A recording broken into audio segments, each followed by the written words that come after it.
어제 우리가 한나의 어떤 면에 대해서 살펴봤죠? 기도하는 것. 기도하는 것. 새벽에 나와도 기도해야 되지만 하루에 온 삶이 기도가 되어야 됩니다. 딸이 친정 다니러 오면 김서방 어떻게 사나 이런 얘기만 물어보면 안 되고요. 아이를 소파에 앉혀놓고 손을 잡고 너 얼마나 시집살이 힘드냐 이렇게 하시고 손을 꼭 잡고 기도해 주시기 바랍니다. 아들 휴가 나왔다가 다시 자대에 들어갈 때 얼른 가라. 돈 몇 편 주고 그냥 보내지 마시고 아이 손잡고 기도해 주시기를 축원합니다. 저는 동대구역이나 서울역에서 아는 청년이나 아는 성도 만나면 얼마 반갑습니까? 그냥 안 보냅니다. 뭐 하고 보냅니까? 저는 반드시 기도해 줍니다. 누가 보든지 말든지 누가 보면 어떻습니까? 그런 거 개의치 않습니다. 야, 너 이리 와라. 손 딱 잡고 약간 옆에 들릴까 말까 하게 그렇게 꼭 기도해 줍니다. 꼭 기도해 줍니다. 어디서 만나든지 꼭 기도해 줍니다. 청년들 군에 가고 성도님들 해외여행 가고 출장 가고 이럴 때도 목양실에 잠깐 들러서 기도해 주고 그렇지 못할 때는 엘리베이터에서라도 기도해 줍니다. 누가 옆에 듣든지 말든지 기도해 줍니다. 잘 다녀오게 해 주십시오. 힘 주십시오. 시험 들지 않게 해 주십시오. 언제나 기도합니다. 여러분도 그렇게 되기를 축원합니다. 정말 기도의 사람은 새벽 제단만 나오는 게 아닙니다. 언제나 기도합니다. 언제나 일상화된 그런 기도를 합니다. 저희 교회에 박목월 선생님의 아들 박동규 교수님 모셔서 한번 말씀을 들었는데 그분은 목회자도 아니고 그냥 교수님이죠. 참 저는 개인적으로 은혜를 많이 받았습니다. 박목월 선생님의 그 어머니가 신앙이 너무 좋으시더라고요. 근천이 고향이신데 예수 믿는 이유 하나 때문에 집에서 쫓겨나서 어린 자식들 데리고 교회 옆에 집 짓고 매일 새벽 제단 쌓으면서 그렇게 기도하시더라고요. 그런 어머니 밑에서 박목월 선생님 같은 분이 나오셨어요. 근데 또 박목월 선생님은 참 복된 게 부인을 너무 잘 만났어요. 박동규 선생님 얘기는 그 어머니가 신앙이 너무 좋은 거예요. 어머니가. 그래서 그 집 가문의 내력을 보니까 어머니가 신앙이 좋았고 그 시어머니의 신앙을 누가 이어받은 거예요? 새벽에도 좀 도와주셔야 됩니다. 여러분 그 어머니의 신앙을 누가 이어받았다고요? 며느리가 이어받았죠. 저는 그게 너무 이상적이라고 생각해요. 할렐루야. 자꾸 세상적인 거 자꾸 그렇게 가면 안 됩니다. 그게 얼마나 귀합니까? 너무너무 아름답습니다. 제가 이제 아버지와 아들이라는 책이 있습니다. 인터넷 검색하셔서 박목월, 박동규 부자지간에 같이 쓴 책입니다. 아버지와 아들 한 책 한번 읽어보시기 바랍니다. 거기 보면 박목월 선생님의 그 부인은 그 아이들이 군에 갈 때 새벽에 다 깨워가지고 형이 이제 논산훈련소 군에 가니까 어린 동생들 다 깨서 반드시 가정예배 드리는 거예요. 가정예배 드리고 걱정하지 말고 잘 다녀와라. 그렇게 기도하는 겁니다. 근데 이제 박목월 선생님의 부인이 이제 암 수술을 받게 되었어요. 박목월 선생님은 신앙이 그렇게 좋은 건 아닌 것 같아요. 그런데 이 부인이 박목월 선생님을 위해서 기도하는데 수술대에 들어가기 전에 수술하는 아내를 위해서 누가 기도해 줘야 돼요? 남편이 기도해야 되는데 남편이 신앙이 약하니까 부인이 자기 남편을 위해서 기도하는 거예요. 지금은 수술 그렇게 두려워하지 않지만 참 여러분 20년 전에는 암 수술 그러면 그냥 죽는 줄 알았지 않습니까? 남편은 자기가 수술대 들어가면서 남편과 마지막이 될지도 모르기 때문에 이 부인이 남편이 자기를 위해 기도해 줘야 되는데 부인이 박목월 선생님을 위해서 기도해 주는 거예요. 근데 그 기도문을 아들 박동규 교수가 잘 적어놨다가 그 아버지와 아들이라는 책에 써놨는데 저는 너무 은혜가 되더라고요. 여러분 집에 며느리 드릴 때 우리 며느리 무슨 대학 나오고 그런 거 너무 좋아하지 마십시오. 여러분 믿음의 사람 며느리 데려오시기를 축원합니다. 어제 그랬죠? 딸을 어느 집에 보내지 말라고요? 기도 안 하는 그런 집에 돈 좀 있다고 그런 거 보고 딸 넓적넓적 보내고 그렇게 하지 마십시오. 그리고 여러분들이 나중에 어머니들이 자녀로부터 들을 수 있는 최고의 인사말이 뭐라고 그랬죠? 꼭 기억하십시오. 나는 기도하는 어머니 밑에서 자랐습니다. 여러분 그런 얘기 들을 수 있기를 주의 이름으로 축원합니다. 부모의 기도는 절대 어디 가지 않습니다. 그 자식을 위하여 간절히 기도하는 그런 마음을 가져야 됩니다. 그런데 이제 박목월 선생님도 신앙은 뭐 그렇게 좋지 않지만 이렇게 어머니 따라 부인 따라 신앙생활을 잘 하셨어요. 그런데 박목월 선생님이 남긴 시가 하나 있어요. 따라합시다. 어머니의 붉은 언더라인. 어머니의 붉은 언더라인이라는 시가 있어요. 그게 뭐냐면 박목월 선생님이 자기 어머니 성경에 보니까 어머니가 성경 읽으면서 어떻게 해요? 이렇게 언더라인을 그어놓은 거예요. 그 어머니의 붉은 언더라인. 어머니가 이 구절을 읽다가 언더라인을 끄시고 거기 어머니의 눈물 자국도 있고 그걸 박목월 선생님이 시로 남겨놓은 걸 제가 읽고 참 감동을 받았습니다. 여러분 우리가 기도할 뿐만 아니라 또한 말씀 가운데 있기를 주의 이름으로 축원합니다. 그래서 오늘 시편 1편을 가지고 이야기를 하려고 합니다. 제가 목회하면서 가장 안타까운 게 말씀 없는 성도를 볼 때 저는 가장 불쌍하다고 생각합니다. 가장 불쌍합니다. 한번 따라합시다. 말씀이 없으면 불쌍하다. 그 영혼이 어디로 갈지 모릅니다. 말씀이 없는 성도만큼 불쌍한 영혼이 없습니다. 제가 저희 교회에 있다가 다른 교회 간 성도가 하나 있는데 이 부인이 열심히 기도를 해요. 근데 기도를 너무너무 열심히 하는데 문제는 뭐냐면 영적 우월주의에 빠져 있어요. 자기가 기도를 최고 잘한다는 거예요. 이분이 신방을 하면 뭐라 하냐면 넌지시 그러는 거예요. 목사님, 우리 교회 그 장로님들하고 그 권사들 그 대표 기도하는 거, 아니 목사님 그 기도라고 그 기도합니까? 그 앞에 나가서. 그러니까 자기는 기도를 너무 잘하는데 다른 사람들 앞에 나가 대표 기도하는 거 들어보니까 기가 차더라는 거지. 자기 말에는. 따라서 교만병에 사로잡힌 거예요. 자기 기도는 특별하다는 거예요. 그리고 자기 기도 특별하다고 얘기하는데 뭐라고 하냐면 자기가 음성을 들었다, 환상을 봤다, 맨날 그런 얘기하는 거야. 희망. 내가 볼 때 완전 미친 여자예요, 미친 여자. 교회를 다니는데 내가 볼 때 붕붕 떠다니는 거예요. 얼굴에 초점이 없는 거예요. 말씀이 없으면 그런 겁니다. 근데 이분이 교회를 옮겼는데 하루는 주일날 저한테 와서 뭐라고 하냐면 목사님 어젯밤 꿈을 꿨는데 우리 교회가 금호강 바로 옆에 있거든요. 교회 바로 옆이 금호강이에요.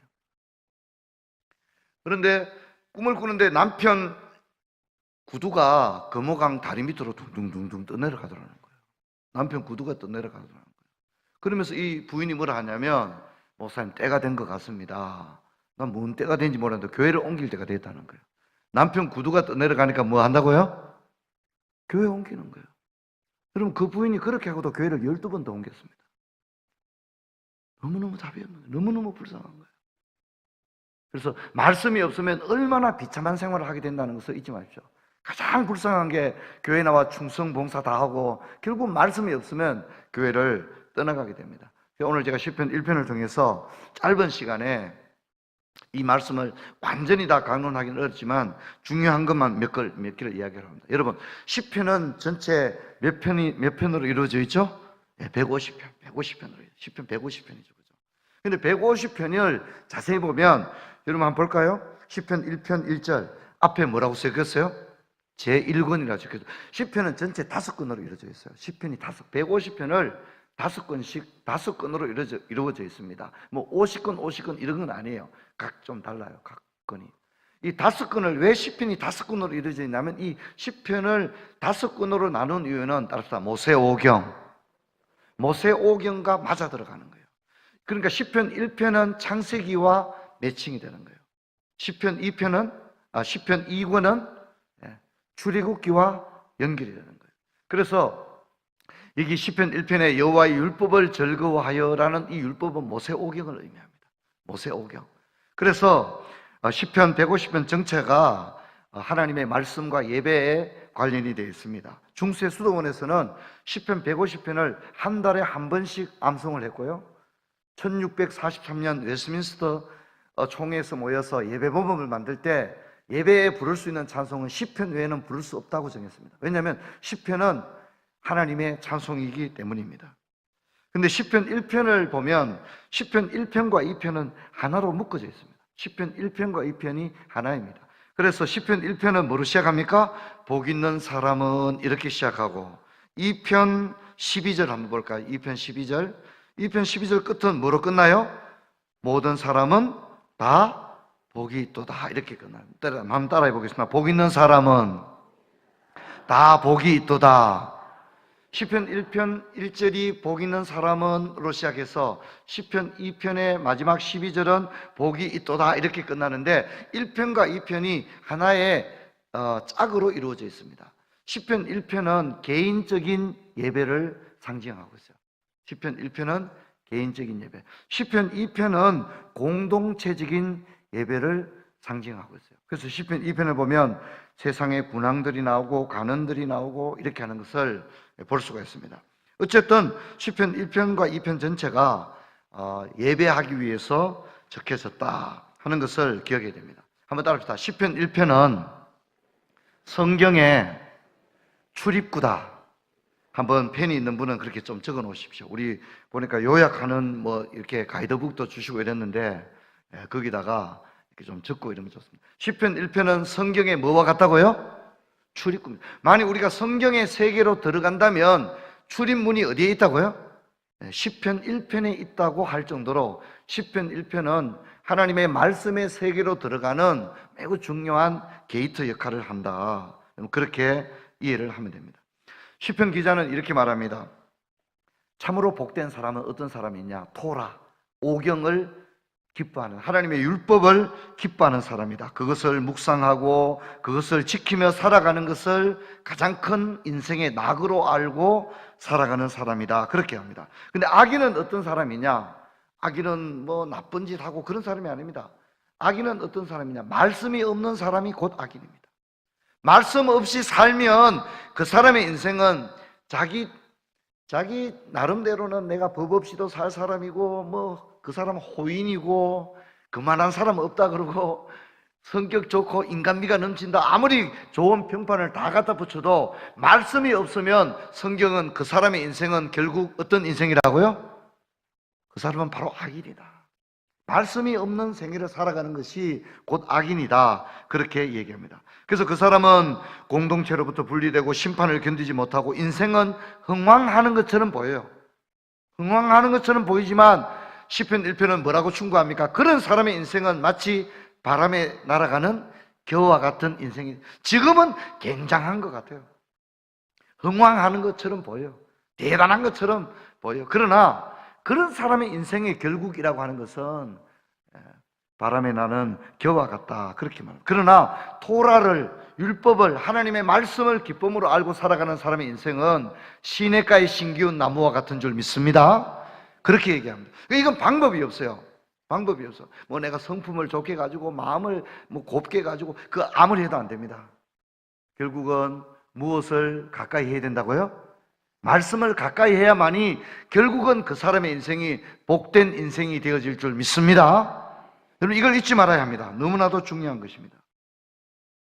그래서 여호수아가 가나안 정복 전쟁을 할 때 여호수아 1장 8절에 이 율법책을 내 입에서 떠나지 말게 하며 그것을 묵상하여 그 가운데 기록된 대로 다 지켜 행하라. 그리하면 내 길이 평탄하게 될 것이라. 내가 형통하리라. 그렇게 이야기합니다. 또 요한복음 15장 7절을 보면 너희가 내 안에 거하고 내 말이 너희 안에 거하면 무엇이든지 원한 대로 구하라. 그리하면 이루리라. 너희가 내 안에 거한다고 하는 것은 우리가 기독교 세계 공동체 안에 거하는 걸 말해요.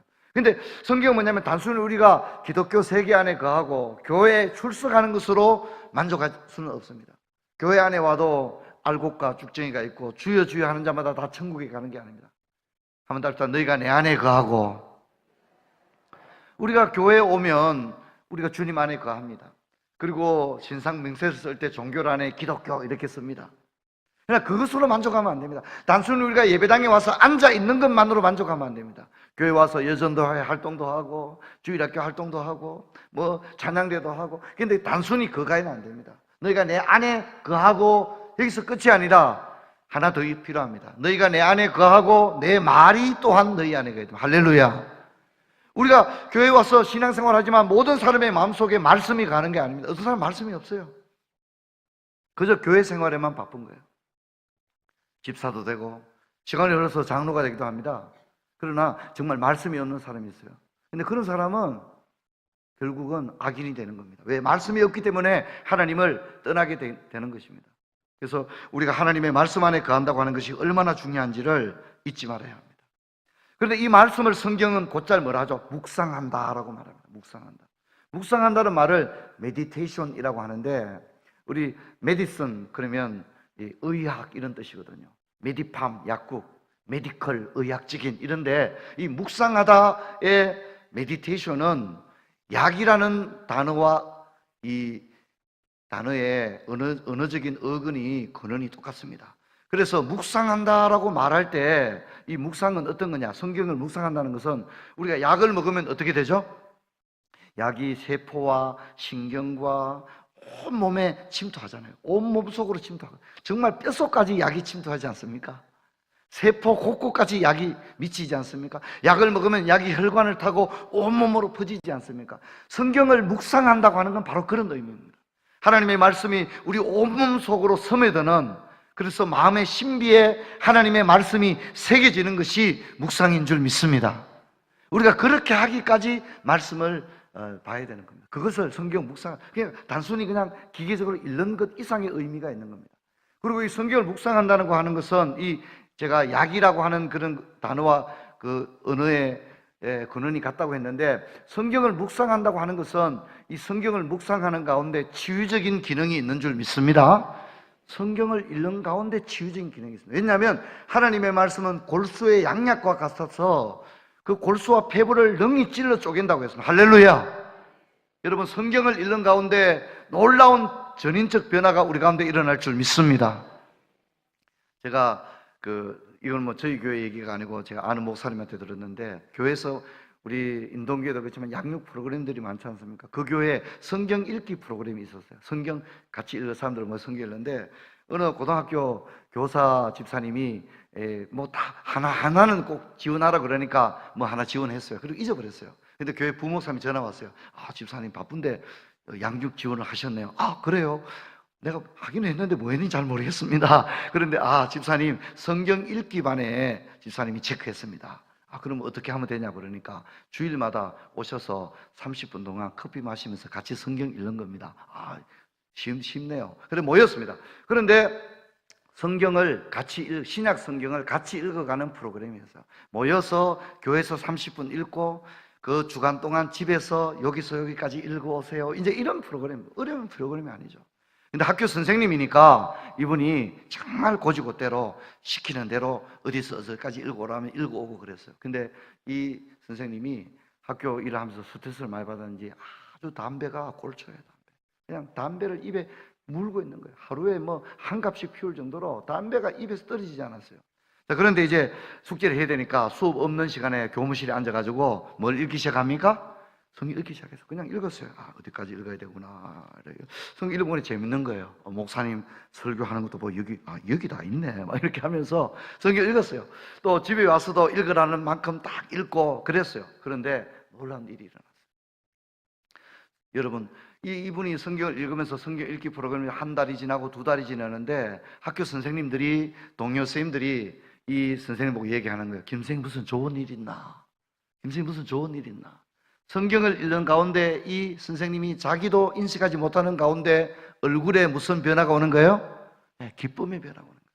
성경을 읽는 가운데 이 사람이 뭔가 좋은 일이 있어서 감추고 말 안 하는 것처럼 얼굴에 기쁨이 있는 거예요. 여러분도 그런 은혜를 체험하기를 주의 이름 축원합니다. 근데 가만 보니까 자기가 담배가 손에서 끊어지지 않았는데 자기도 모르게 자기 담배각을 보니까 담배가 어떻게 해요? 적게 피우고 있다는 걸 알게 되었어요. 그리고 이분이 성경을 읽은 지 3달 만에 담배를 완전히 끊게 되었어요. 성경이 읽는 가운데 담배가 구역질이 나서 더 이상 읽을 수 없더라는 거예요. 그래서 자연스럽게 담배를 안 피우게 됐는데 집에서도 성경 읽고 교무실에서도 성경 읽다 보니까 담배를 안 피우고 3달 만에 자기가 담배를 끊으려는 의지를 가진 게 아니라 저절로 끊게 되고 무슨 금단 현상도 없이 성경을 읽는 가운데 저는 믿습니다. 하나님의 말씀은 살았고 운동력이 있는 줄 믿습니다. 골수의 양약이 되는 줄 믿습니다. 할렐루야! 여러분, 이 믿음을 굳건히 가져야 됩니다. 그래서 말씀을 읽는다는 이 묵상하다, 메디테이션이라는 단어 속에는 하나님의 말씀이 치유적 기능이 있다는 것을 우리에게 이야기합니다. 신비적인 것이 아니라 성경을 읽는 가운데 놀라운 변화가 일어나게 되어지는 겁니다. 여러분, 그런데 이제 우리가 묵상하는 거, 그래서 여러분들 중에 교회에서 뭐 성경 읽기 하고 이러면 야, 또 숙제하는 기분 들고 이런 분들은 아직 신앙생활이 제대로 진입하지 못한 분입니다. 왜냐하면 우리의 신앙생활에서 가장 큰 기쁨이 말씀에 있기 때문입니다. 이 말씀의 기쁨을 누리지 못하면 안 됩니다. 사람은 다양한 감정을 가집니다. 두려움이 있고 절망이 있죠. 뭘 시작할 때는 두렵습니다. 뭘 시작할 때는 짐스럽고 망설여지고 부담이 됩니다. 그러나 맛을 알게 되면 기쁨을 느끼게 됩니다. 여러분, 성경 읽는 이 묵상이 정말 말씀의 맛을 알아서 야, 이런 말씀이 있었구나, 말씀의 꿀송이보다 달다더니 이런 걸 가지고 성경 기자들이 말을 했구나. 여러분도 말씀의 기쁨의 세계를 경험하기를 축원합니다. 말씀의 맛을 아는 단계로 들어가야 됩니다. 여러분, 군에 가면 아무리 남자들이 자신이 있고 젊은 친구들이 힘이 있어도 군대 처음 갈 때는 뭐 자신감이 넘칩니까? 약간 두려움이 있습니까? 예, 두려움이 있죠. 처음엔 두렵습니다. 망설여지고, 야, 군생활 내가 하겠나? 뭐 얻어맞는 거 아닌가? 온갖 두려워지고 망설임이 있습니다. 그러나 군생활 하다 보면 익숙해집니다. 익숙해집니다. 그래서 논산훈련소 제대할 때쯤 되면 뭐라 합니까? 야, 군생활 할만하다. 그런 얘기합니다. 이제 군복무 다 마칠 때쯤 되면 장기복무 지원하는 동기들도 있거든요. 그러면 이제 직업군인이 되는 겁니다. 그런 친구들은 뭐라고 합니까? 야, 군생활이 내 체질인 것 같아. 그런 얘기합니다. 근데 이 친구들이 처음부터 아주 익숙하게 한 겁니까? 처음에는 두려움이 있었습니까? 어떻습니까? 처음에는, 여러분, 저는 신앙의 세계도 다 마찬가지입니다. 많은 사람들은 하나님의 말씀을 그저 가까이 하지 못합니다. 그것은 야, 말씀이 어려워, 성경도 읽어야 되는 숙제로 생각하고 그래요. 왜 그러냐면 맛을 몰랐기 때문에. 그래서 여러분의 신앙생활이 말씀의 맛을 아는 단계에 이르기를 주의 이름으로 축원합니다. 그때부터 누가 시키지 않아도 성경 읽는 이 재미가 너무 좋은 거예요. 그래서 이 기쁨이 있기 때문에 어제도 말씀했듯이 텔레비전 보고 스마트폰 보고 야쿠르트 아줌마하고 맨날 이야기하고 그거보다 성경 읽는 기쁨이 있는 거예요. 그런 걸 경험해야 됩니다. 공자는 논어에서 군자의 기쁨을 세 가지로 말했습니다. 하기 씻어지면 불행 역호와 뭐 이런 말씀 들어봤죠? 그런 것도 얘기했습니다. 또 친구가 찾아오니 기쁘지 아니한가 뭐 이런 얘기를 했습니다. 맹자 역시 군자에게는 삼락이 있다는 말을 했습니다. 군자, 유, 삼락 이렇게 했습니다. 그래서 양부모님이 살아계시고 형제가 무고하면 기쁨이요, 하늘을 우러러 부끄러움이 없으면 기쁨이요, 정말 좋은 영재를 만나 글 공부를 갖추면 기쁨이다, 그런 얘기를 했습니다. 여러분, 제가 오늘 한번 물어보겠습니다. 여러분 스스로 오늘 한번 낮에 저녁 집회 올 때까지 한번 생각해 보세요. 진짜 내가 교회 나가는 기쁨이 어디 있나? 야, 내 교회 나가는 기쁨은 어디 있어 있나? 여러분 한번 생각해 보시기 바랍니다. 여러분 신앙생활의 기쁨이 어디 있느냐고 물었을 때 여러분 뭐라고 대답하겠습니까? 전도의 활동이 너무 기쁨이 있습니까? 나 찬양대 서는 게 너무 좋습니까? 근데 여러분, 진짜 신앙생활의 기쁨 중에 기쁨은 성경에 있는 줄 믿습니다. 성경의 이 기쁨을 누린 사람은 신앙생활에 한두 가지 어려움이 있어도 말씀이 주는 그 강력한 기쁨 때문에 그 기쁨을 정말 위축시킬 만한 많은 시험거리와 장애가 있다 할지라도 말씀이 그의 영혼을 너무나도 기쁘게 하기 때문에 그 어떤 난관에도 불구하고 신앙생활에 승리하는 줄 믿습니다. 근데 말씀이 없는 사람은 재미가 미천이 떨어지면 그만 안 하면 아이고 전도에도 재미없고 찬양대 가보니까 자꾸 뭐 재미없고 말이야, 유치부도 해보니까 그것도 나하고 안 맞는 것 같고, 이 사역으로 기쁨을 찾는 사람은 오래 못 갑니다.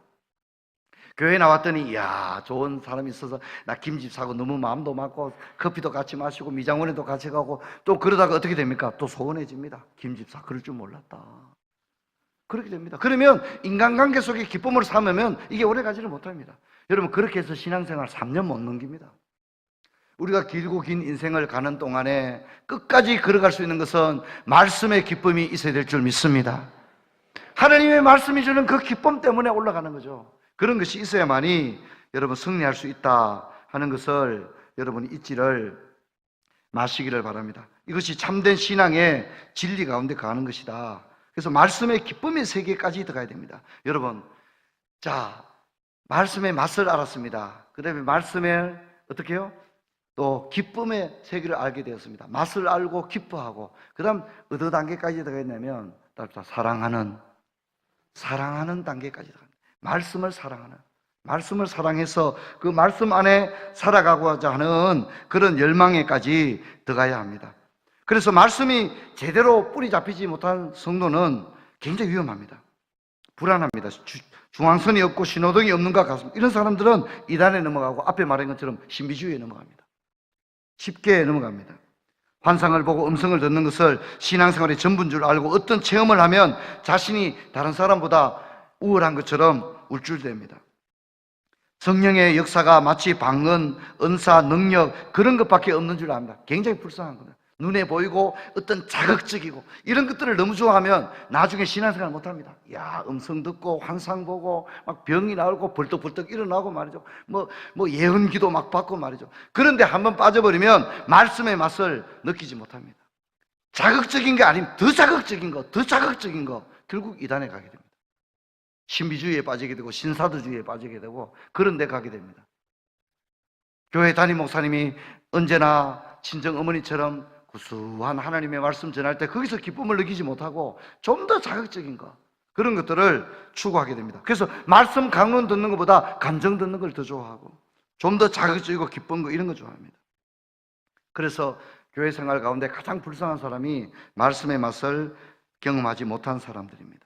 그래서 직분 맡고 사람들 앞에 나서고 주목받고 이런저런 사역을 하고 교회에서 또 매우 또 중요한 역할을 감당하고 근데 신앙생활 잘하는 것 같지만 그렇지 않습니다. 여러분 그런 사람이 악인이라고 성경이 말해요. 얼마나 충격적입니까? 나쁜 짓 하는 사람이 악인이 아닙니다. 욕하는 사람이 악인이 아닙니다. 성경이 뭐라 합니까? 말씀이 없는 인생이 악인이라고 말합니다. 여러분 말씀에 거하기를 축원합니다.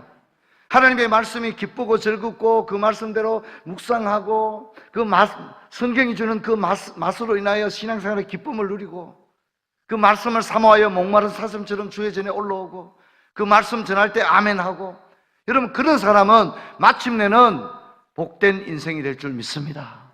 시냇가의 신기한 나무와 같은 그런 역사가 일어나는 겁니다. 그래서 여러분 뜨거운 것만 너무 좋아하면 안 됩니다. 너무 뜨거운 거 좋아하면 신비주의, 체험주의, 은사주의에 빠져버리는데 이런 사람 불쌍합니다. 그래서 덜썩덜썩합니다. 덜썩덜썩합니다. 열정적이고 열광적인 것 같지만 그 속에 말씀이 없으면 그 삶은 공허합니다. 자기는 막 소리내서 기도하고 무슨 대단한 것 같지만 결정적으로 그 속에 뭐가 없으면요 말씀이 없으면 그게 허무한 거예요. 그런 사람은 사단의 밥입니다. 사단의 밥. 가장 먼저 사단의 공격 대상이 된다는 걸 잊어버리면 안 됩니다. 그래서 마태복음은 신앙의 집을 짓는데 어디 위에다 집을 지어야 된다고 얘기하죠? 반석 위에다가. 반석 위에 집을 지으면 창수가 나고 비바람이 몰아쳐도 그 집은 무너지지 않습니다. 그런데 덜썩덜썩합니다. 너무 열광적이고 너무 좋아하고 막 굉장한 것처럼 얘기하지만 모래 위에 집을 지은 사람들도 많습니다. 이야, 저 사람 저럴 줄 몰랐다. 저렇게 열심히 하더니 어느 순간 탁 넘어지거든요. 그런 사람들 많지 않습니까? 결국은 말씀의 반석 위에 서지 않았다는 결론입니다. 여러분 뜨거운 것은 동시에 위험합니다. 초대교회가 은혜가 넘쳤습니다. 날마다 모였습니다. 칭송을 받았습니다. 사도들도 열심히 사역했습니다. 근데 그러다가 아차했습니다. 아차. 사도들이 열심히 구제하는데 아차했습니다. 구제하는 일이 잘못된 것이 아님에도 불구하고 아차했습니다. 왜냐하면 구제하는 중에 히브리파 가부와 헬라파 가부 사이에 갈등이 막 생기고 교회가 어려움이 생겼습니다. 좋은 일 하는데도 어려움이 생겼습니다. 사도들이 그때 깨달았습니다. 아차했습니다. 아차. 사도들이 일해도 그 예수님의 직계 제자들이 일하는데도 교회에 분란이 생기더라 이 말입니다. 원망이 생기고 그때 사도들이 아차했습니다. 왜 아차합니까? 사도들이 구제를 하다가 아차했습니다. 왜 아차했습니까? 구제가 나쁜 일입니까? 좋은 일입니다. 그런데 아차했습니다. 왜냐하면 사도들이 해야 될 직무가 무엇이냐? 사도들이 무엇을 해야 되느냐를 간과했기 때문입니다. 그래서 사도들이 7 집사를 뽑아서 구제하는 일을 전문적으로 맡기고 사도들은 그때부터 뭐만 하기로 결단하죠? 그렇죠. 말씀 전하는 것과 기도하는 일에 전무하리라. 그렇게 가장 중요한 일을 놔두고 구제하는 일도 좋은 일이에요. 하지만 구제하는 일보다 그들에게 가장 1차적인 직무가 있다는 거예요. 직무. 가장 1차적인 직무를 게을리 했을 때 공동체 위기가 찾아왔다는 거죠. 여러분 저는 우리 목사님과 교제하면서 참 너무 존경의 마음을 가지게 되었습니다. 인동교회의 역사라든가 규모를 보게 되면 목사님이 얼마든지 대외 활동을 할 수 있지 않습니까? 노회나 총회 중요한 역할을 할 수 있고, 목사님 성품이나 목사님 역량을 보면 하고도 남음이 있는데, 목사님께서 저에게 그런 말씀 하시더라고요. 나는 목양에 내 모든 걸 쏟고 싶다. 다른 데 나가서 그 시간과 에너지를 뺏기는 게 너무 아깝다. 정말 할 수 있으면 성도들에게 한 시간이라도 정말 자신의 목회에 남은 모든 에너지를 주를 위해서, 자신에게 맡겨진, 주님이 맡기신 그 양떼들을 위해서 모든 에너지를 쓰고 싶지, 노예로 총회로 다니고 물론 그렇게 하는 것도 좋겠지만 자신은 그거보다는 목양에 전념하기를 원한다, 이런 말씀 하시는데 제가 너무나도 귀한 도전을 받았습니다. 여러분, 자기 자리로 돌아오시기를 축원합니다. 축원합니다. 교회에서 일 많이 하는 것을 자랑으로 삼지 마세요. 여러분, 내가 기도하고 성경 읽는 가장 기본적인 거, 제가 어제 한나도 그랬죠. 하나님 앞에 기도 응답받고 사무엘을 낳은 다음에는 어디에 전념했다고 그랬죠? 육아에 전념했다고 그랬죠. 그렇죠? 예. 하나님이 그렇게 어렵게 낳은 자녀를 낳았을 때 뭐 덜치고 날치고 막 붕붕 떠다니는 게 아니라, 그때부터는 아이를 젖먹이면서 이 아이 양육하는데 육아에 전념을 한 거예요. 가장 기본적인 거, 가장 기본적인 거. 할렐루야, 할렐루야. 여러분, 이걸 잊지 말아야 됩니다. 가장 기본적인 것들을 해야 됩니다. 그러나 자칫 잘못하면 영웅주의에 빠집니다. 서타가 되는 거죠. 교회 안에 막 서타가 돼서 남들이 다 자기 보는 것 같고, 목사님도 칭찬하고 장로도 칭찬하니까 막 붕붕 떠다니기 시작하는데 굉장히 위험합니다. 그렇게 한번 맞들이면 굉장히 위험해요. 남들에게 칭찬 듣고 막 스포트라이트 받고 앞에 나와서 뭐 하는 거 좋아하고 남들 막 칭찬하고, 그때부터 남들이 뭐라 하는데 자꾸 자극적이 되거든요. 그런 생활 오래 못 갑니다. 마귀 밥되기 일상입니다. 그래서 이름도 빛도 없이 기쁠 때나 슬플 때나, 남들이 알아주든 알아주지 않든, 담임 목사님이 알든 안 하든 그런 거 개의치 아니하고, 진리가 주는 기쁨으로 말미암아 그 기쁨을 이기지 못하여 주의 전에 올라오고, 내게 허락된 믿음의 분량을 따라 내게 맡겨진 이 직분이 매우 보잘것없고, 교회 안에 그런 사람이 있는지 없는지 모를지라도 그거 묵묵히 감당하면 은밀한 중에 주님이 보실 줄 믿습니다. 믿습니다. 그런 신앙을 해야 되는데, 엉뚱한 맛에 들려놓으면요, 이거 감당이 안 됩니다. 감당이. 종종 우리 애기 엄마들 너무 아이를 안고 키우면 아이가 엄마 품에서 안 떨어지려고 그러잖아요. 한 걸음도 자기 발로 안 걸어가려고 그러죠. 엄마 안아줘, 안아줘. 그러죠. 어릴 때부터 잘못 버릇을 들인 거죠. 신앙생활도 마찬가지입니다. 여러분 마음을 조금 가라앉히시기를 주님 축원합니다. 붕붕 떠다니면 굉장히 위험합니다. 말씀을 붙들고 냉정하게 내 직무를 성실하게 감당하는 그런 게 중요합니다. 예수님께서 마리아와 마르다가 있었는데, 예수님께서 마르다보다는 누구를 칭찬했죠? 마리아를 칭찬했습니다.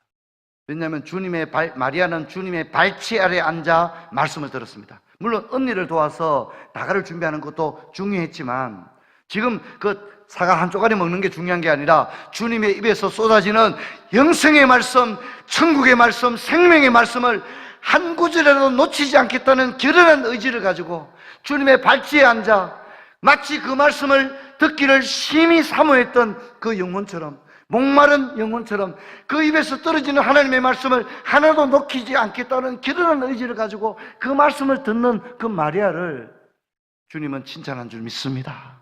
믿습니다. 여러분, 이걸 어느 경우도 잊지 말아야 됩니다. 교회에 와서 신앙생활 할 때 마찬가지입니다. 뭐 주차 관리하고 방송팀에 있고 뭐 부엌에, 여러분 주차 관리하러 교회 온 게 아니에요. 방송팀에 뭐 이런 거 하러 교회 온 게 아니에요. 여러분, 1차적으로 중요한 것은 예배고, 예배 중에 가장 중요한 것은 말씀 듣는 일인 줄 믿습니다. 믿습니다. 교회에서 하는 일 많아요. 뭐 방송실에 갔다가 주차 관리했다가 막 이 사람 없으면 안 돼요. 잘하는 게 아니라고 생각합니다. 주차 관리하러 교회 온 게 아닙니다. 주차 관리만 하면 어떻게 하자 말입니까? 물론 그런 일도 매우 소중한 일입니다.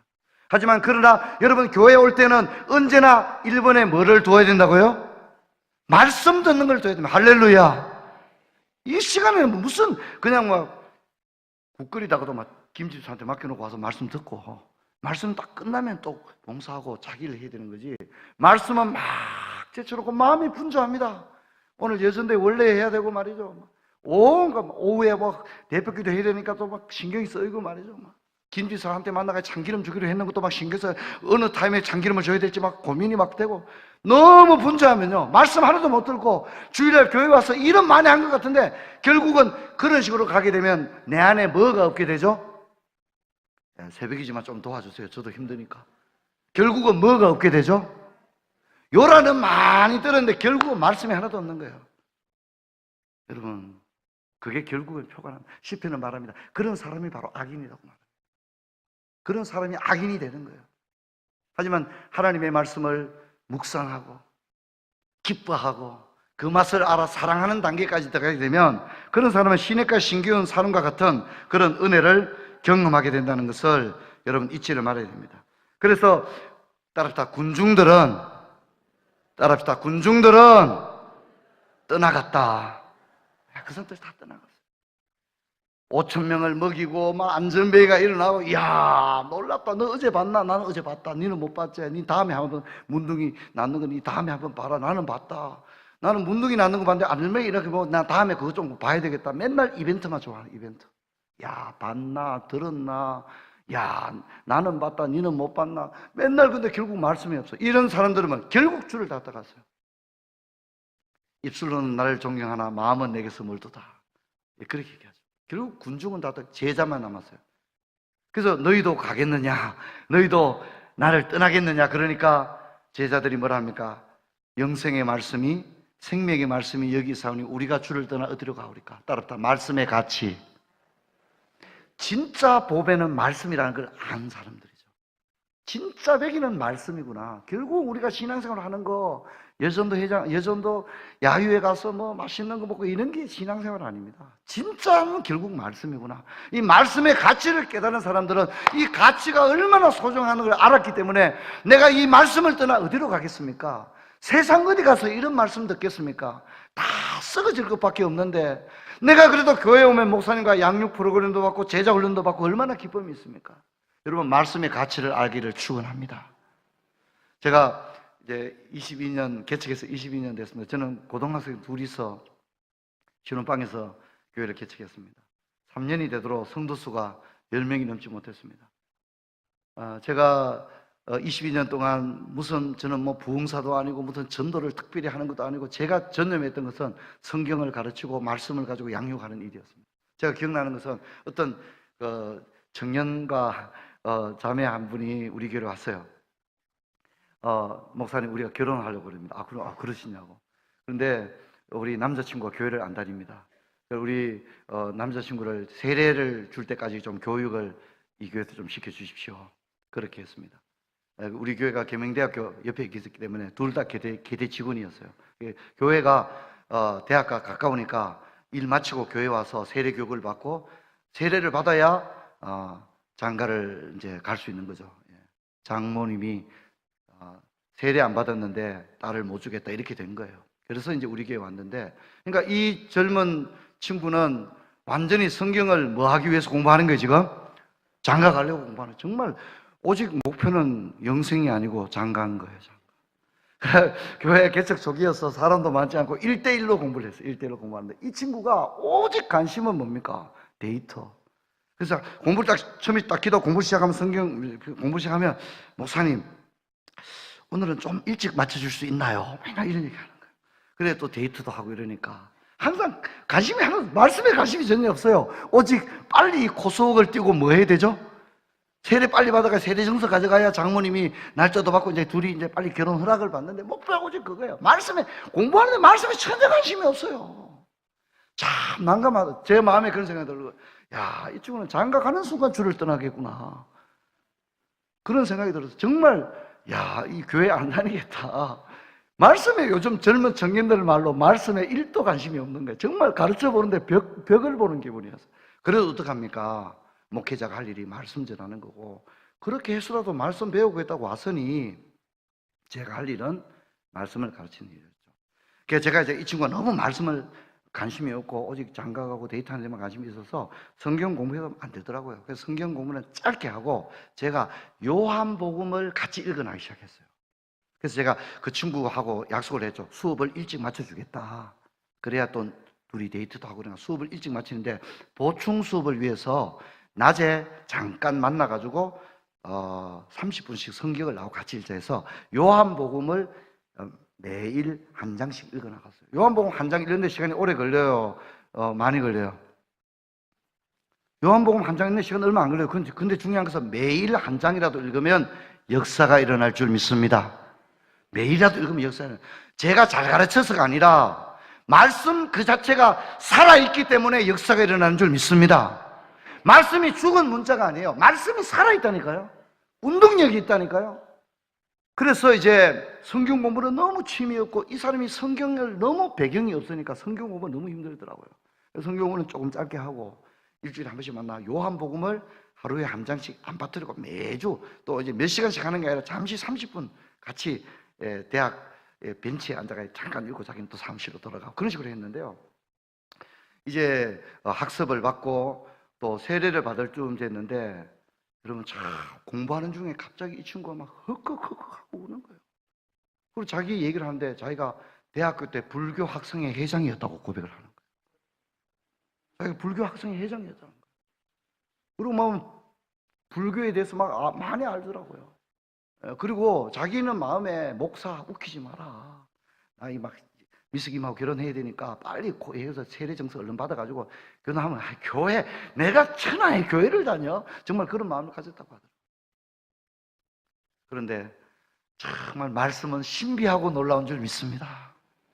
너무 막 공부가 안 되는데도 요한복음을 그냥 읽어나기만 해도 나중에 자기가 막 목사님 내가 정말 죄인입니다. 나쁜 짓도 많이 했고 정말 성경을 읽는 중에 정말 나 같은 놈, 내가 나쁜 놈이라는 걸 내가 첫째 알았습니다.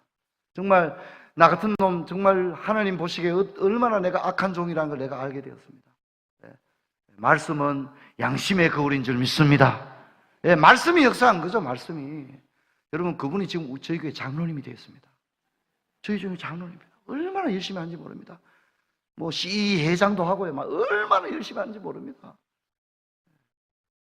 여러분, 저는 목회하면서 경험했습니다. 여러분, 목회자들이 무슨 힘이 있겠어요, 우리가.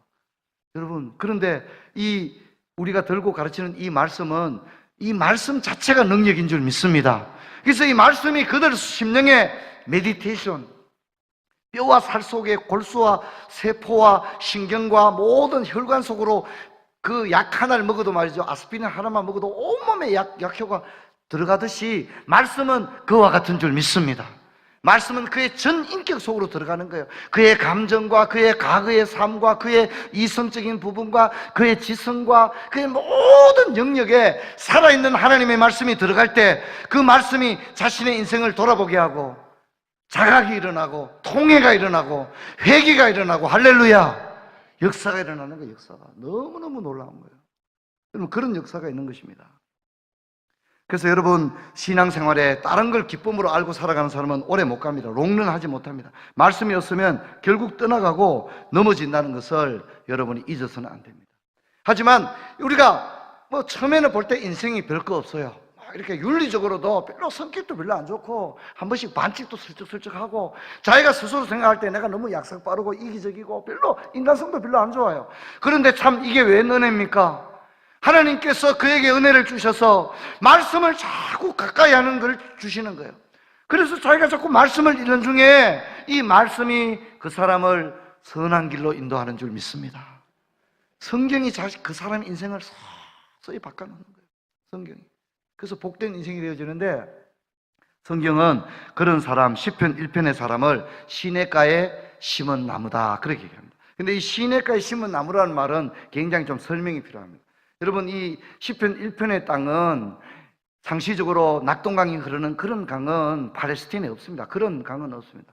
여러분, 거기는 우기와 건기가 거듭되기 때문에 우기에는 돌발적으로 강이 생겼다가도 건기가 되면 정말 여기에 강이 있었나 할 정도로 그냥 일반 사막이 되는 거죠. 그러니까 상시사철 끊어지지 않는 물이 흐르는 그런 강은 시편에는 없습니다. 시편의 배경에는 그런 강이란 없는 거죠.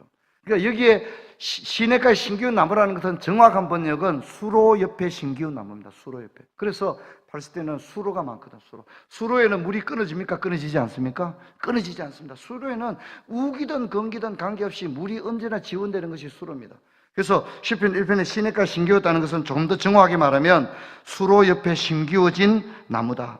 저와 여러분도 세상으로부터 옮겨 수로 옆에 심기워진 나무들인 줄 믿습니다.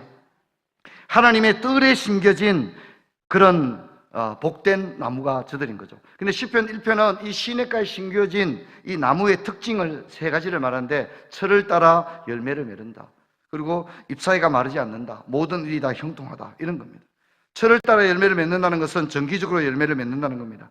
또 결실기가 되면 어김없이 열매를 맺는 것입니다. 잎사귀가 마르지 않는다는 것은 어떤 가뭄에도 불구하고 그 잎사귀는 무성해지는 걸 말합니다. 세상은 우기가 되든 건기가 되든 경제가 이렇든 저렇든 그게 영향을 전혀 안 받아요. 하나님께서 이 수로 옆에 심기운 나무는 하나님의 특별한 섭리로 말미암아 영양이 공급되고 물이 공급되고 하나님의 보호하심으로 말미암아 철을 따라 열매를 맺으며 그 잎사귀가 늘 무성한 줄 믿습니다. 예, 그것이 말씀의 사람이 걸어가는 그런 모습입니다. 그리고 모든 일이 다 형통하다 했는데, 문제는 저는 여기에 가장 큰 문제가 있다고 생각해요. 지금까지 한국교회는 시편 1편에 형통하리로다고 하는 이 형통을 잘못 해석을 해왔어요. 이 형통을 너무나도 개인적으로 해석했고 물질적인 부분에서만 해석했습니다. 그래서 형통하다 그러면 그저 잘 되는 거, 사업 잘 되는 거 생각합니다. 제가 참 어느 식당에 개업 예배를 드렸는데 이 식당 이름이 뭐냐면 만사형통식당이었어요. 얼마나 만사형통이 좋으면 식당 이름을 만사형통이라고 해요. 근데 문제는 3달 만에 문 닫았어요. 이름을 만사형통이라고 짓는다고 해서 만사형통이 되는 게 아닙니다. 근데 우리는 이 시편 1편의 형통이라고 하는 야철야흐라고 하는 이 단어를 너무 물질적인 번영과 개인적인 적용으로만 이 본문을 해석했는데 문제가 있었습니다. 물론 물질적 번영도 포함이 되지만 이것은 좀 더 넓은 의미를 가지게 됩니다. 그리고 철을 따라 열매를 맺는 그 나무는 그 열매를, 여러분 시냇가에 심기운 나무가 철을 따라 열매를 맺었습니다. 근데 그 열매로 인하여 나무는 유익을 얻는 게 있나요, 없나요? 시냇가에 심기운 나무가 철을 따라 열매를 맺었습니다. 그 잎사귀는 언제나 마르지 않고 풍성했습니다.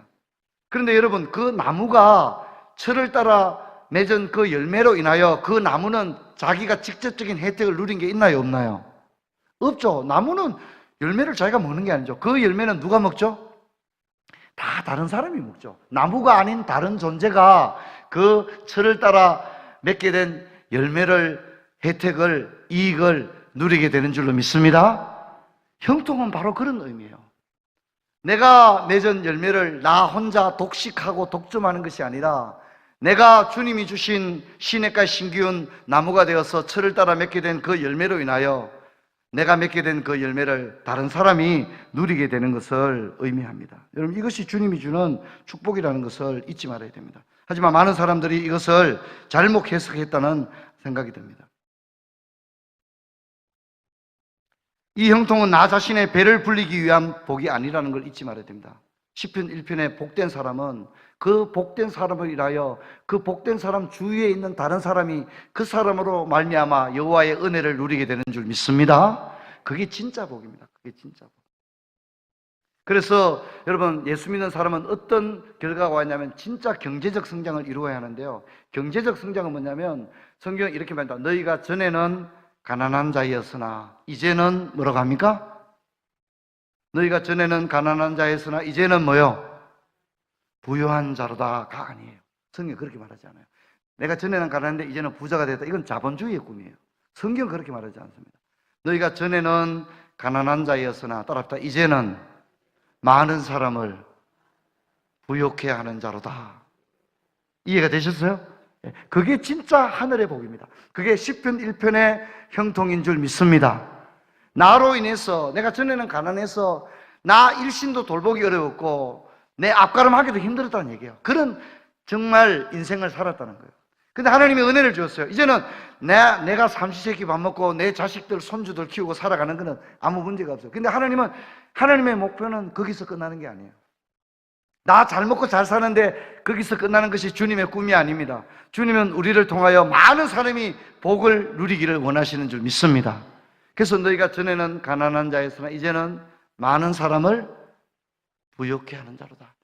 많은 사람을 부욕해 하는 자로다. 거기까지 나가게 되어지는 겁니다.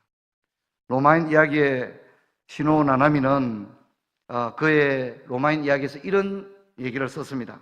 로마 제국에서 르네상스에 이르기까지 근대 이탈리아를 지탱한 힘은 노블레스 오블리주였다고 얘기합니다. 여러분, 이 로마 제국에서부터 현대 이탈리아까지 역사가 2000년입니다. 그런데 어떻게 하여 이 나라가 존속될 수 있었느냐? 그것은 바로 노블리스 오블리주였다. 그는 이런 말을 합니다. 지성으로 보자면 그리스인들이 훨씬 뛰어났다. 체력으로 보자면 게르만 민족이 가장 뛰어났다. 기술은 에툴리아인들이 가장 뛰어났다. 경제력은 칼타고인들이 가장 뛰어났다.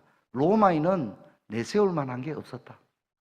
그런데 어떻게 보잘것없고 내세울 만한 경쟁력이 없었던 작은 로마가 어떻게 하여 전 세계에 가장 넓은 영토를 가졌을 뿐만 아니라 오늘날에 와서는 서유럽이 다 이렇게 근대 국가로 분류되었지만 지금도 이탈리아는 남아있잖아요. 이탈리아가 결국 로마의 핵심이거든요. 어떻게 하여 그 나라가 2000년까지 지속될 수 있었느냐? 그것은 사회 지도층들이 솔선수범했기 때문이다. 사회 지도층들이 자신만 모든 걸 다 인마에 포켓한 게 아니라 가난하고 연약한 사회의 여러 계층들을 위하여 그들이 뭐 한 겁니까? 노블리스 오블리주를 했다는 겁니다. 그게 다른 민족에게는 그런 걸 찾아볼 수 없었다는 거예요. 그리스나 게르만 민족이나 칼타고인들은 그저 자기만 잘 먹고 잘 살았는데 로마는 뭔가 달랐다는 거예요. 원로원 제도가 있었고 정치 체제는 공화정을 했고 물론 악명 높은 황제들이 있긴 했지만 로마의 정신 전체가 가진 사람이 베풀 줄 알아야 한다는 거. 할렐루야. 할렐루야. 이게 노블리스 오블리주였거든요. 그 정신이 있었다는 겁니다. 베푸는 거. 내 돈 내 마음대로 쓰는데 누가 뭐라 해. 그건 노블리스 오블리주가 아닙니다. 그런 사회는 몰락합니다. 교회도 마찬가지입니다. 자기밖에 모르는 교회가 많습니다. 그런 교회는 몰락합니다. 제가 교회를 그렇게 고등학생 둘이서 개척해서 참 힘든 1998, 99에는 IMF를 맞아서 예배 드릴 공간이 없어서 주암산 기도원에 가서 정말 떡갈나무 밑에 예배를 드렸습니다. 예배 드릴 데가 없어서. 사택도 뜯겨서 정말 갈 데가 없어서 아내는 친정에 살고 저는 친구 목사님 집에 가 살고 우편물을 받아야 되는데 우리 교회가 우편물을 받을 주소가 없었어요. 교회가 IMF 때 예배당 처소가 없어졌기 때문에 성도도 뭐 많지도 않았습니다. IMF 당시에 성도 수가 10명이 안 됐으니까. 개척해서 3년이 돼도 성도 수가 10명이 안 됐어요. 거기다가 엎친 데 덮친 격으로 IMF를 맞았으니 교회가 갈 데가 없었어요. 그리고 하나님 은혜로 교회가 조금씩 성장을 해서 2006년도에 저희 교회가 10주년, 개척한 지 10주년이 됐어요. 저희 교회가 상가에 있었습니다. 그때 당시도 빚이 한 4억 정도 있었는데요. 10주년을 맞았는데 너무 하나님 은혜가 감사하더라고요. 저희는 2000년도에 굉장히 힘들었는데 정말 얼마나 힘들냐면 다음 주 주보를 찍어야 될지 모를 정도로 힘들었습니다. 담임 목사인 제가 생각해도 다음 주 주보를 찍어야 될지 말아야 될지 모를 정도로 심각하게 힘들었습니다. 그 시절에 얼마나 가난했냐면 사례금은 고사하고 생활을 자체를 할 수 없었습니다. 2000년, 2001년에 제 둘째, 셋째 아이가 연년생으로 태어났는데 분유를 살 돈이 뭐 종이 기저귀 못 사는 건 너무 당연하고요. 천 기저귀를 썼고 참 개척하면서 가장 힘들었던 애들에게 분유 사줄 돈이 없었을 때 그게 너무 가장 고통스러워요. 분유를 살 돈이 없어요. 그래서 동전 몇 푼이 있으면 마트에 가서 일회용 커피처럼 생긴 일회용 분유가 있거든요. 그걸 동전 몇 개를 가져 두세 개 사와서 그걸 반 잘라서 둘째 아이, 셋째 아이를 먹였습니다. 나중에는 그것도 살 돈이 없어서 쌀뜨물로 몇 달을 먹인 적도 있습니다. 그 시절이 지금 가장 힘들고 가장 어려웠습니다. 근데 하나님 은혜로 2006년에 10주년이 됐을 때 교회가 그래도 꽤 나쁘지 않게 성장했어요. 그래서 제가 2004년도에 제가 사례금을 한 달에 50만 원 받았습니다. 2004년도에 사례금을 제가 한 달에 50만 원 받았는데 교회가 이제 조금 나아졌어요. 그럴 때 너무 선교사를 보내고 싶었어요. 너무너무 선교사를. 교회가 선교사 보내는 형편이 안 돼. 왜냐하면 교인들이 70명 모일 때니까. 그리고 제 사례금이 한 달 생활비가 50만 원이죠. 그런데 너무너무 선교사를 보내고 싶은 거예요. 그래서 결국은 뭐 우여곡절 그때 선교사를 보냈는데 그때 저희 GM에서 선교사, 교단 선교사 단독 파송으로 70명 성도가 보냈습니다. 근데 그때 한 달에 저희가 300만 원을 주고 보냈습니다. 제 사례금 50만 원 받을 때 단독 선교사 300만 원을 주고 보냈어요. 근데 그 기쁨이 너무 컸습니다. 기쁨이 얼마나 큰지 몰라요. 그리고 선교사 보내고 2004년도에 선교사 보내고 2006년도에 10주년을 맞았는데 10주년을 맞았을 때 그 기쁨은 너무 굉장했습니다. 왜냐하면 교회가 없어질 줄 알았는데, 문 닫을 줄 알았는데, 교회가 살아서 10주년을 맞아서 너무 큰 기쁨이 있었습니다. 그때 저희 교회 출석이 한 100명 할 때였는데 상가에 있었어요. 상가에. 근데 저희들이 10주년 기념 개척교회를 암동에 짓게 됩니다. 근데 우리는 예배당 없는 서름을 많이 겪었기 때문에 우리는 상가에 있었지만 우리가 개척하는 교회는 예배당 없는 서름을 겪게 하지 말자 그래서 암동 법원 검찰청 옆에 있는 정하동에 땅을 사서 우리가 신축 건물을 지어서 교회를 개척했습니다. 얼마나 그 기쁨이 있는지 모릅니다. 기쁨. 그리고 참 놀라운 것은요, 하나님은 은밀한 중에 보시고 반드시 갚으시는 주님이신 줄 믿습니다. 근데 그때는 저희는 너무 어려웠기 때문에 저희 예배당을 짓는 거는 정말 꿈에도 생각을 못했어요. 우리가 어떻게 우리 예배당을 짓겠나? 우리는 그런 능력이 안 된다고 생각했습니다. 그래서 안동에 교회를 지었는데 안동에 예배당을 지을 돈이 없었어요. 그래서 어떻게 했냐면 성도들에게 이렇게 얘기했어요. 여러분, 우리가 평생을 살면서 하나님 앞에 10의 2조, 10의 3조를 드릴 때가 있겠느냐? 그래서 우리가 한번 헌신하자. 1년만 보험 넣던 거 좀 이렇게 중단시키고 올 1년은 하나님께 10의 2조, 10의 3조 둘 중에 하나를 선택해서 하자. 많은 성도님들이 마음이 고우니까 따라왔어요. 그래서 결국은 그렇게 헌금한 게 5억 정도가 됐어요. 그 돈으로 우리가 안동 제자교회를 지을 수가 있어요. 그런데 여러분, 너무너무 놀라운 것은 2006년에 안동 제자교회를 짓고 나니까요, 2007년, 2008년에 저희 예배당을 짓게 되었어요. 우리가 짓게 된 예배당 땅이 뭐냐면 이 무당집이 건매물로 나왔어요. 무당집이. 그리고 동네 제실 이런 땅이 나왔는데 우리가 그 땅을 사서 예배당을 짓게 됩니다. 내가 저녁에 또 얘기를 좀 하도록 하겠습니다. 근데 예배당을 다 짓고 나서 깨달은 게 뭐냐면, 어제도 제가 그 아들 셋 있는 집 얘기했죠, 그죠? 하나님은 정말 정확하신 하나님이신 줄 믿습니다. 여러분, 하나님을 신뢰하시길 바랍니다. 근데 우리가 그 예배당을 짓고 나니까 안동에 지은 예배당에 딱 10배의 예배당을 주었어요. 그러니까 큰 예배당을 우리에게 하나님이 기적과도 같은 방법으로 하나님이 허락해 줬어요. 그리고 너무 감사했죠. 교회는 예배당 짓고, 상가에 있을 때하고 예배당 지을 때하고 다르잖아요. 예배당 짓고 나니까 교회는 비약적으로 발전했습니다. 그리고 2016년도에 20주년을 맞게 됐어요.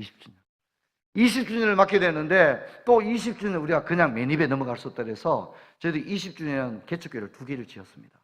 하나는 제주도 가시리에 우리가 20주년 기념 개척교회를 지어서 교회를 개척했고, 또 네팔에 또 아름답게 예배당을 렐레 지역에 예배당을 국내 하나 해외 하나를 짓게 되었습니다.